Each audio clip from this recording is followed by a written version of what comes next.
And everything includes itself in power, power into will into appetite, and appetite, an universal wolf, so doubly second with will and power, must make perforce an universal prey, and at last eat up himself. William Shakespeare.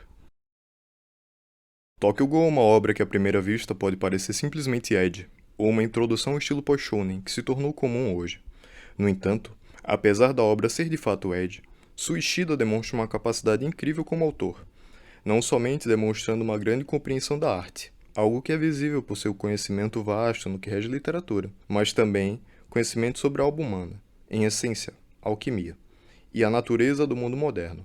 Muito porém, Tokyo Ghoul é uma obra de duas fases, e neste vídeo será apenas explorada a fase original da obra, a tragédia conhecida apenas como Tokyo Ghoul.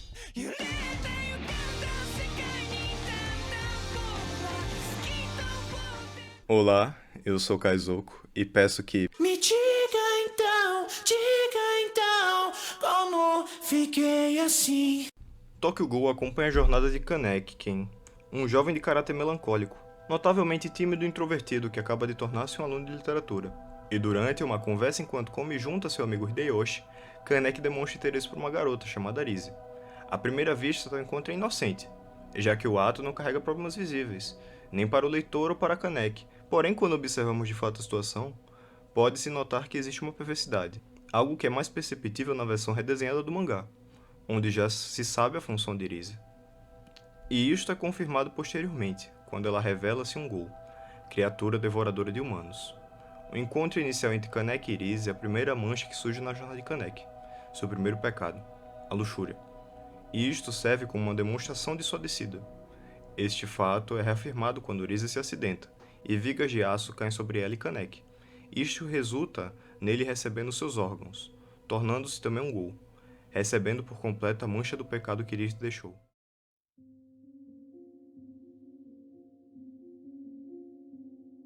Há na sociedade japonesa, analogamente à grega, uma espécie de marmorização, a criação de uma imagem coletiva apolínea, metrificada, sem imperfeições, como uma estátua grega ou um templo. No caso do Japão, certamente não temos a intenção de dizer como é notável não ser o caso a partir de sua arquitetura, desenho e outras formas de arte, que haja uma busca pela perfeita equivalência. O que é claro tendo visto seu uso da proporção de prata, em contraposição à proporção áurea perseguida pelos gregos, e por toda a sua relação com a Lua em contraposição à solaridade mediterrânea. Mas isto dá-se majoritariamente pelo caráter da disposição da ordem social. O povo japonês, como é bem sabido, tem a tendência de valorizar as aparências, sua posição em relação ao coletivo e à honra. Nesse cenário, surgem todos os tipos de mazelas, no interior da sociedade japonesa, como forma de dar vazão às paixões, uma espécie de libertação da prisão exterior, através de atos secretos, uma besta liberta na calada da noite, que devora o homem. Em Tokyo Ghoul, esta besta surgida do impulso dionisíaco oculto chama-se Ghoul.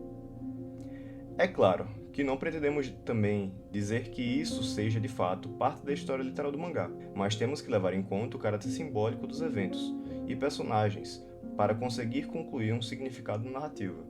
Desde o princípio do gênero terror, com Frankenstein de Mary Shelley, o monstro simboliza uma mazela pessoal ou social. No caso do Frankenstein, o filho perdido de Shelley. No caso do Drácula de Bram Stoker, a sífilis. E isto podemos estender infinitamente.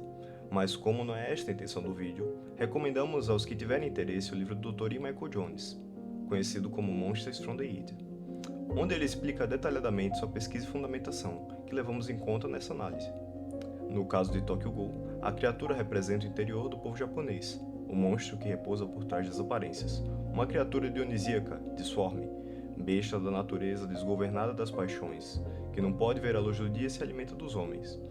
É o espírito da revolução sexual que tomou de assalto o Japão, após sua derrota na guerra, quando seus portões foram escancarados para que entrasse, em todo o seu esplendor, o vírus da modernidade ocidental. É esta a mesma mácula pecaminosa que mancha Kaneki em seu encontro com Rise, que, não precisamos dizer, é a maior representante dos vícios humanos na obra.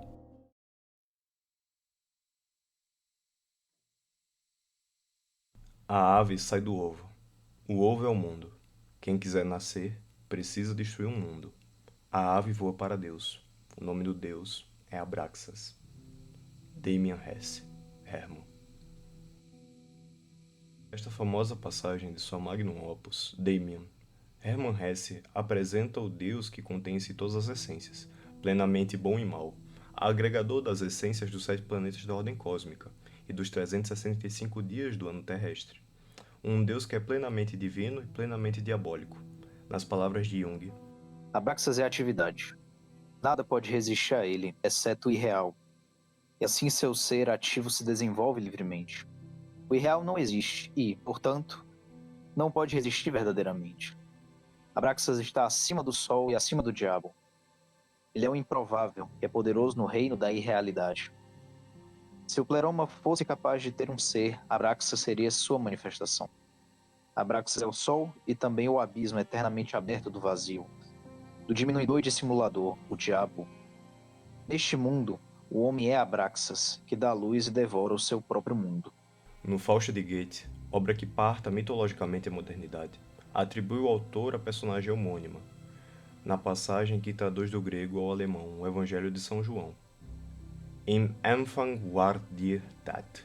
No início era ação. Abraxas é a ação, a atividade indefinida, ato provindo do não ser, destituído de origem ou significado, apertado de Deus, que é puro ato. É o regente do mundo moderno, Deus de Fausto que é salvo por sua insaciável vontade e altivez. Canek, como Sinclair, o protagonista de Damien, passa por uma iniciação nos mistérios de Abraxas. A figura mefistotélica que o conduz por essa jornada infernal é Rise, tal qual faz Max Damien no romance de Hesse. Canek torna-se a síntese da dialética humano-ghoul, possuindo dentro de si o infinito potencial das forças apolíneas e dionisíacas, cabendo a ele determinar o caminho através de sua vontade, avançando cada vez mais fundo no caminho iniciático. O que se passa em sua alma, desde esse primeiro momento, é um processo alquímico. Deve ele morrer, ser purificado, morrer e renascer novamente, tal qual a ave, para nascer, deve destruir o mundo. Só então pode bater suas asas em direção ao Deus. Na República, em determinado momento, Platão argumenta, em suma, que é uma equivalência entre a alma do homem e a cidade. Uma disposição equivalente entre o microcosmo e o macrocosmo, o pequeno e o grande, a parte e o todo. O que está embaixo é como o que está em cima, tal qual revela a Tábua Esmeralda. Tenhamos isto em vista. Em Tokyo Ghoul, a alma do homem e a alma do mundo têm intrínseca relação. No caso, a alma do homem é a alma de Canek. Podemos aferir isto através das transformações do protagonista, que estão sempre em sincronia com as transformações do mundo. Sua queda é a queda da única estrutura social capaz de equilibrar os polos apolíneo e dionisíaco, ou humano e ghoul, da sociedade, a Anteico. É o sacrifício do bode expiatório, Dionísio para a redenção da polis, mas que serve apenas como instrumento de dissolução irracional, para amenizar os ânimos de um coletivo corrompido, dar vazão ao sangue impuro de uma ímpia civilização. A progressão da obra se dá em um voo rasante, do homem partindo da dimensão apolínea da razão e do metron ao caos dionisíaco da rubris, dos fenômenos da natureza selvagem, encarnados em suas ações. Natureza esta que acaba o devorando. Mas devemos ir por partes, para construir o nosso cenário integral. Em Tokyo Ghoul, a literatura eleva-se a um símbolo. Para muitos, a noção do que é um símbolo pode ser confusa ou difícil. Logo, é necessário trazer a significância do mesmo a partir de grandes autores. De acordo com Mário Ferreira dos Santos em sua obra Tratado de Simbólica, A tais meios que serviam de sinais davam os gregos o nome genérico de símbolon. A palavra símbolo, símbolon, neutro, vem de simbolê, que significa aproximação, ajustamento, encaixamento, cuja origem etimológica é indicada pelo prefixo sim, com e bolê, de onde vem o nosso termo bola, roda, círculo. Refere-se deste modo à moeda usada como sinal. Desde logo se vê que os gregos usavam o termo símbolo no sentido amplíssimo, abrangendo todo o campo que chamamos propriamente de sinal, isto é, o que aponta convencionalmente ou não a um outro, que é referido por aquele. Sinal é tudo que nos aponta outra coisa com a qual tem relação natural ou convencional. O sinal pode ser apenas convencional arbitrário, o símbolo não. Este deve repetir, analogicamente, algo do simbolizado. Portanto, o símbolo é um sinal com a repetição de alguma nota do simbolizado. ou, segundo uma definição mais curta, baseada em Titus Buckrar, pode-se dizer que símbolo é uma manifestação de questões transcendentes, que se manifestam em formas imanentes, fazendo parte da natureza intrínseca do objeto, que, por analogia, consegue inferir conhecimento de coisas universais, seja no céu ou na terra. Isto pode se assemelhar à concepção platônica sobre o conceito do mundo das ideias, ou como na filosofia hermética, que a descreve com a frase as above, so below. Dado o sentido de símbolo que será utilizado ao longo do vídeo, já é possível esclarecer em partes a razão da literatura tornar-se um símbolo. De forma muito poética na obra, a literatura é utilizada para refletir os acontecimentos da vida de Kaneki. O homem é sua vocação, e com Kaneki isto não é diferente. Os livros que Kaneki lê refletem seu destino, e apesar do caráter preditivo que se encontra neste ato de leitura, Kaneki ainda não está desperto sobre sua situação, e está fadado a ir ao encontro do destino, que as obras que lê representam. Esta questão será constante ao longo de toda a obra. Desde o começo, uma das citações centrais de Kaneki é: O homem foi feito para o amor e a revolução. Penso que também sou assim. Esta frase é originária da obra Seirin-san, de Osamu Dazai, também conhecida no Brasil como Sol Poente. Este ato inicia a cadeia causal que é constante para Kaneki. Seu Eros o levou aos lugares mais sombrios do mundo, e agora deve servir a seu papel como revolucionário.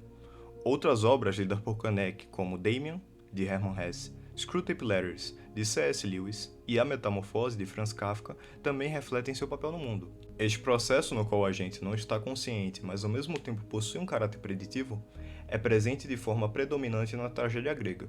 Figuras como Édipo e Antígona são exemplos disto, e o ato subsequente, no qual a figura desperta perante a sua realidade, é chamado de anagnórise, do grego anagnórisis. Nas mídias modernas, esse processo também é demonstrado em figuras de obras mais simples, mas que carregam o mesmo espírito da tragédia grega, como Luke Skywalker, em Star Wars, e Eren Yeager, em Attack on Titan. Kaneki passa pelo mesmo processo, e pelo que denominamos catábase. A catábase é o processo de descida, a jornada do homem em direção ao abismo, ao seu fim, ao inferno. Este é o mesmo processo que passa Dante na Divina Comédia, e Ulisses na Odisseia. É o processo através do qual o homem enfrenta sua sombra, as vicissitudes de sua alma, e chega ao fundo do poço. Isto não denota a necessidade de um inferno literal, como nas obras mencionadas, podendo ocorrer de modo analógico em contextos intramundanos, como é também muito comum. Tradicionalmente, a catábase é seguida da anábase, a jornada da ascensão do homem, que, tendo purgado seus pecados, pode chegar aos céus. Mas por ora, foquemos em compreender o conceito de catábase, e sua relação com as outras matérias, e, por fim, sua relação com o contexto do próprio mangá. Temos de ter em vista que esse processo que acabamos de explicar, qual seja a descida para o inferno em busca de purificação, seguida tradicionalmente de uma subida rumo a um estado superior do ser, é o processo operativo da alquimia, que não entendemos aqui como uma mera versão primitiva da química moderna, mas como ciência simbólica de transformação da alma, como expõe muito bem o anteriormente citado Tietz Buckhart em seu livro Alquimia, Ciência do Cosmos, Ciência da Alma. Este processo pode ser dividido em 3 estágios: nigredo, chumbo negro, estado inicial impuro da alma; albedo, prata branca, alma purificada após ser dissolvida pelas chamas; e rubedo, ouro rubro, coagulação final da alma, que atingiu ao estado superior do ser, ou a pedra filosofal. Em um primeiro momento, podemos pensar na imagem da santificação para compreendermos melhor esse conceito.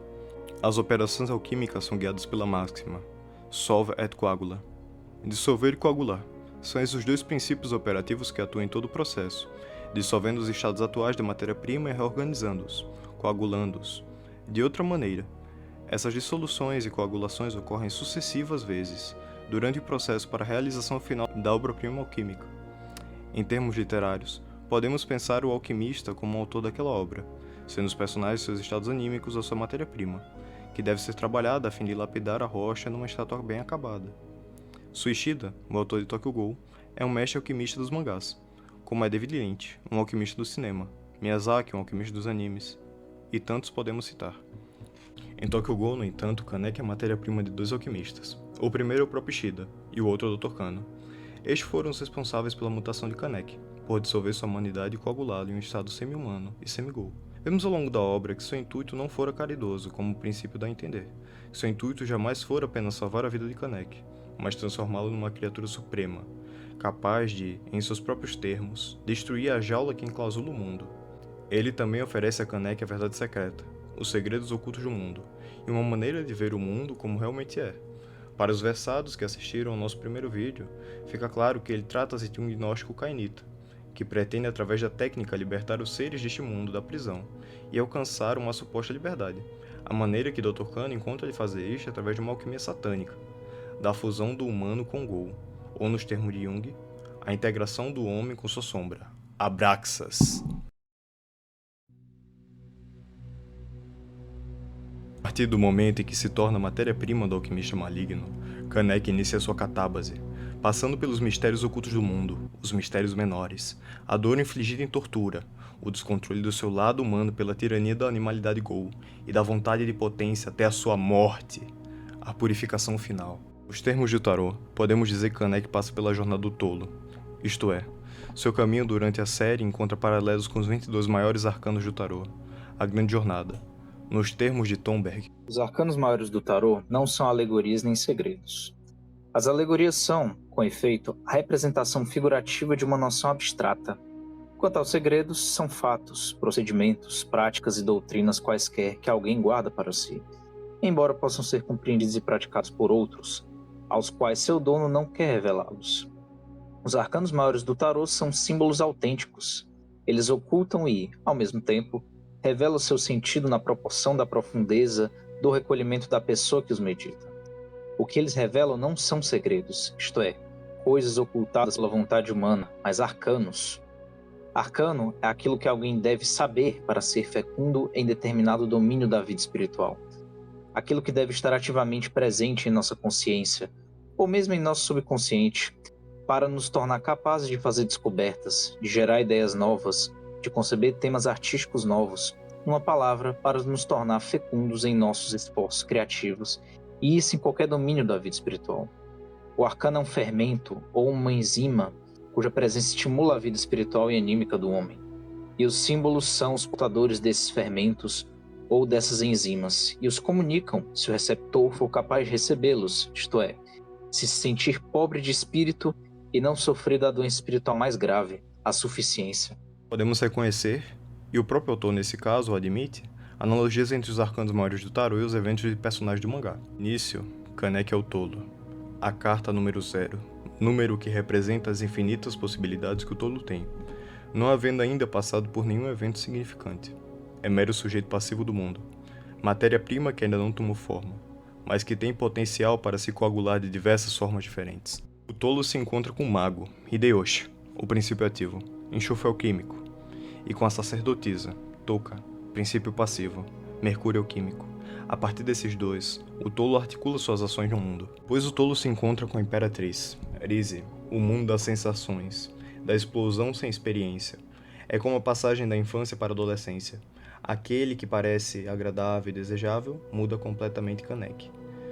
Sua paixão o lança para o abismo indeterminado da natureza selvagem, torna-o um Gol.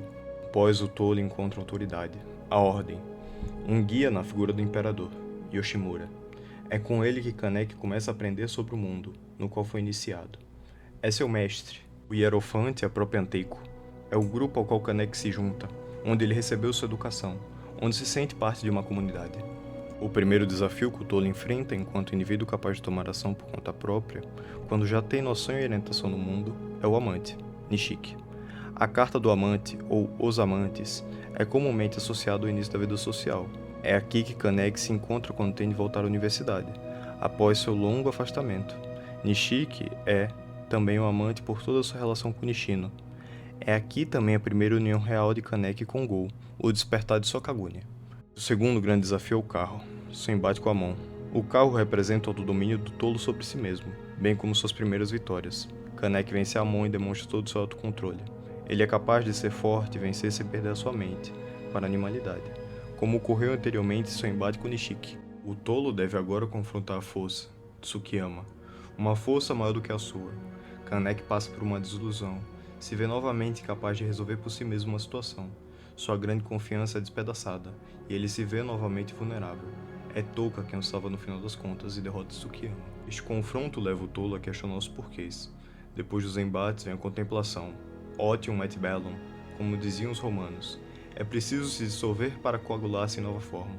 Kanek começa a se questionar quanto a Rize. Surge a ideia de sair em jornada em busca desse fantasma, como um eremita. De repente tudo muda. A roda da fortuna gira e a tranquilidade substituída pelo inferno. Kanek é sequestrado e levado para o QG da Augire, onde é mantido em cativeiro. Na tentativa de fugir, Kanek se entrega e é levado por Jason. É nesse momento que o tolo olha para sua vida em retrospecto e passa a traçar as cadeias causais que o levaram até ali. Ele assume responsabilidade por seus atos, suas fraquezas e misérias. Jason é fundamental para esse processo. Sua crueldade fortalece Kanek, ao mesmo tempo que o lança para a loucura. O encontro com a justiça transforma o tolo. Kanek se vê incapaz de continuar. Ele perdeu tudo. Suas escolhas até aquele momento não levaram a nada, e o autocontrole não vai ser capaz de tirá-lo daquela situação. É preciso dar um salto. O tolo desiste de sua humanidade e passa a se guiar pela loucura, se transformando em uma das cartas centrais da obra, o enforcado. A partir daí, tendo superado este grande sofrimento, Kanek se vê numa constante luta pela sobrevivência. Não existe mais um objetivo final, uma moral, sua busca é apenas pelo poder, como um animal que busca dominar e devorar tudo e todos. Ele vai atrás de Turcano, e neste encontro perde novamente sua consciência.